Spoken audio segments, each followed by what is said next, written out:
HollowNetAudio.com.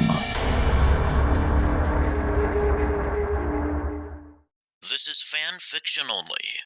Showdown on Kharreesh, written by Joe Mignano.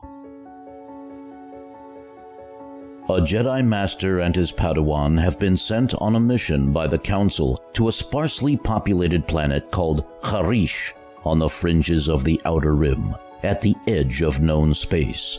Beyond the system is the unexplored frontier of wild space. The Jedi Master, a male human named Tovim Hovat, and his apprentice, a human female in her late teens named Alora Vokal, are to investigate a report of mysterious and unexplained occurrences happening in and around Kharreesh Prime, the largest settlement on the planet. Distant Outer Rim world of Kharreesh, 592 years before the Battle of Yavin. The landing ramp hissed open, releasing a puff of stale air into the dry desert-like heat of the planet's surface. Tovim Hovat stepped down first, his boots crunching on the pebbled ground. He didn't look back. He knew Alora would follow because, like a good apprentice, she always did. Didn't they know we were coming? Alora muttered, kicking a pebble with the toe of her boot. It skittered across the packed dirt of the empty street, bouncing off the wooden steps of a quaint cantina. The swinging doors were still. No music spilled from within, just silence, thick as the dust hanging in the air. Tovim didn't answer right away. His hand rested lightly on his lightsaber hilt, fingers loose but ready. The Council transmitted our arrival codes, he said finally. His voice was calm, but Alora knew that tone, the one that meant he was calculating odds, scanning for threats she couldn't see yet. This isn't right. Even frontier worlds have droids for docking formalities. Someone should have met us. A flicker of movement caught Alora's eye. A shadow darting behind a rusted moisture evaporator, too quick to be the wind. She nudged Tovim's elbow with hers, nodding toward the alleyway where the shape had vanished. Master, she murmured, barely suppressing a grin. Either the locals are playing hide-and-seek, or we've stumbled into a very bad game of Dejeric. Tovim's frown deepened, but she saw the spark in his eyes, that quiet thrill of a puzzle unfolding.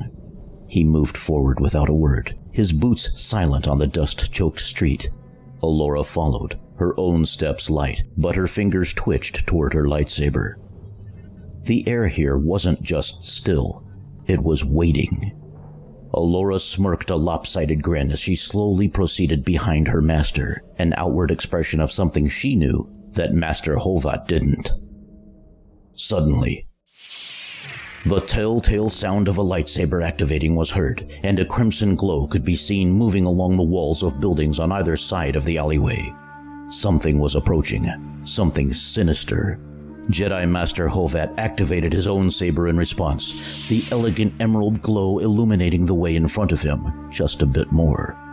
Padawan Vokal delayed activating her weapon by a number of seconds. Tovim didn't have time to question why she took so long to respond to the impending threat, whether she needed more training in being attuned with her senses, or if there was another reason. He suddenly found himself under attack. Himself. "Welcome to Kharreesh Prime," the attacker exclaimed. It was a male voice, a humanoid figure dressed in all black garments, except for a dark red inner tunic. The slashing and thrusting attacks at Tovim Hovat were fierce, nearly indefensible. The crimson blade sliced through the air with a hiss, forcing Tovim into a desperate backward stumble. His lightsaber met the attack at the last possible instant, just enough to deflect, not enough to counter. The Sith's momentum carried the slash downward, scoring a shallow burn across Tovim's thigh. He gritted his teeth against the pain, but didn't cry out. 3 more strikes came in rapid succession, high, low, high, each one forcing Tovim to yield ground. His boots scraped against the gritty alley floor as he parried, but the 4th attack slipped past his guard, leaving a searing line across his ribs. The scent of charred fabric and burnt flesh filled the air. Still, Allura didn't move. Her blue blade hummed in her grip, casting jagged shadows against the walls, but her feet remained rooted. The attacker stepped back, his crimson blade humming ominously as he tilted his head, almost amused. With deliberate slowness, he reached up and pulled back his hood, revealing a face that made Tovim's blood turn to ice. Pale, angular features, eyes like fractured amber, and a jagged scar that ran from temple to jaw. Tovim's breath caught. Darth Valis, he whispered, the name itself tasting like ash. Surprised, Valis smirked, twirling his saber in a lazy arc. The Sith were never extinct, Hovat. Just patient. There are only two of us, a master and an apprentice, and right now, I am in need of a new apprentice. The words slithered audibly from Valis, carrying the weight of an order hidden for centuries, plotting a slow return to power. Tovim's grip tightened on his lightsaber, his mind racing. How could the Council have been so blind as to be unaware that their greatest foe still existed? They must be informed. The realization struck Tovim like a physical blow, not from Valis's blade, but from the sickening click of understanding in his own mind. The empty streets, the absence of greeting parties, the way Allura had lingered just a step too far behind him. This wasn't an ambush, it was a summoning. Valis's smirk widened, his amber eyes flickering towards something behind Tovim's shoulder. Did you really think it was a coincidence, Hovat, that she was assigned to you? The words dripped with amusement, but Tovim didn't turn. He didn't need to. Her blue blade impaled him from behind, immediately extinguishing his life and eliminating any chance of his knowledge about the Sith getting out. The crimson blade deactivated with a hiss as Valis stepped over Tovim's still smoking robes. He didn't glance at the corpse, his amber eyes fixed on Allura, whose face was still caught between triumph and something darker, something raw. The blue glow of her lightsaber reflected in her pupils, making them shimmer like ice under twin suns. You hesitated, Valis observed, his voice a velvet rasp. But in the end, you chose power. That is the first lesson. Allura swallowed hard, the weight of the moment pressing down on her shoulders. Then, slowly, deliberately, she extinguished her blade and knelt in the dust of the alleyway, her head bowed. The fabric of her robes pooled around her like spilled ink. Valis circled her once, his shadow stretching long in the fading light. Allura Vokal is dead, he murmured, almost gently. The tip of his boot nudged her chin up, forcing her to meet his gaze. Rise, Darth Vokal. Thank you, Master, Darth Vokal murmured, rising from her kneel with a fluid grace that hadn't been there moments before.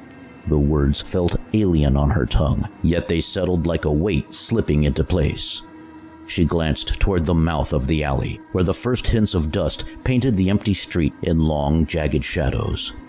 The Council will send others. They won't stop until they know what happened here. Valis's lips curled, slow as a blade being drawn. Let them come.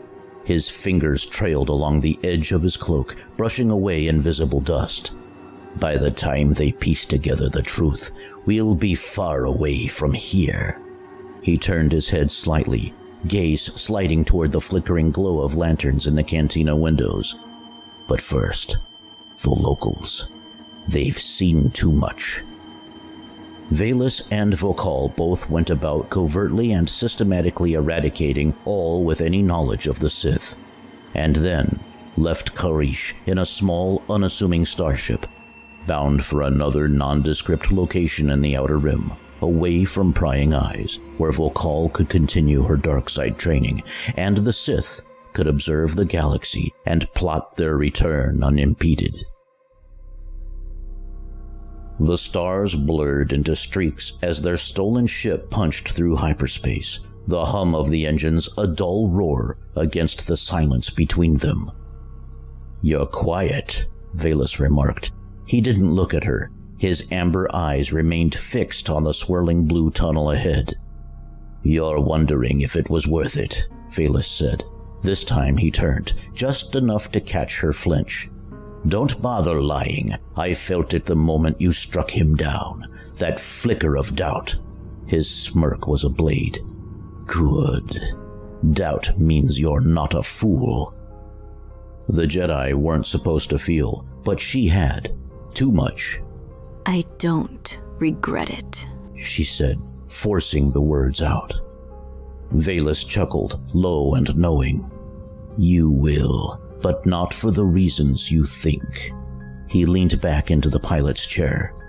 "The Jedi would have clipped your wings eventually, kept you leashed to their dogma. No attachments, no power," he snorted. "They fear what they cannot control." The Sith apprentice nodded, understanding that her decision was one for the better. Her betterment. She craved all that had been kept from her, and, she realized, sometimes change, no matter how drastic or stressful, is both necessary and beneficial. Rest now, Darth Fokal. Tomorrow begins in earnest.